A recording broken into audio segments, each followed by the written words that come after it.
మనం తినే వంటల్లో పులుసులు అనేవి ఎక్కువ రుచికరంగా ఇష్టంగా ఉంటాయి. కానీ పులుసులన్నిటికంటే నష్టం ఎక్కువ. ఎందుకంటే చింతపండు గొజ్జు పిసికి పోసి వెజిటబుల్స్ ముక్కల తక్కువతో ఎక్కువ గొజ్జుతో చేసేవన్నీ పులుసులు.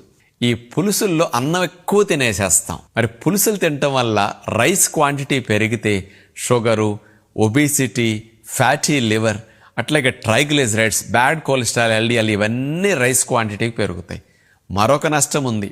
ఈ చింతపండు పులుసు ఎక్కడ ఎక్కువ పడుతుందో అక్కడ ఉప్పు 2-3 రెట్లు ఎక్కువ పడుతుంది. కూర వండుకున్నప్పుడు ఎంత ఉప్పు వేస్తే చింతపండు పులుసు తయారు చేసినప్పుడు ఆడవారు ఎంత ఉప్పు వేయాల్సి వస్తుంది. కానీ సాల్ట్ మీ లోపలికి వెళ్ళినప్పుడు ఒంట్లో నీరెక్కువ పేరుకుని మీరు బరువు స్పీడ్గా పెరుగుతారు, రక్తం చెక్కపడుతుంది, రక్తనాళాలు గట్టిపడతాయి. అనేక సమస్యలకి సాల్ట్ కారణం. కాబట్టి ఎక్కువ ఉప్పు వెళ్ళే పులుసుల్ని అప్పుడప్పుడు వండుకోవటం ఆరోగ్యానికి మంచిది.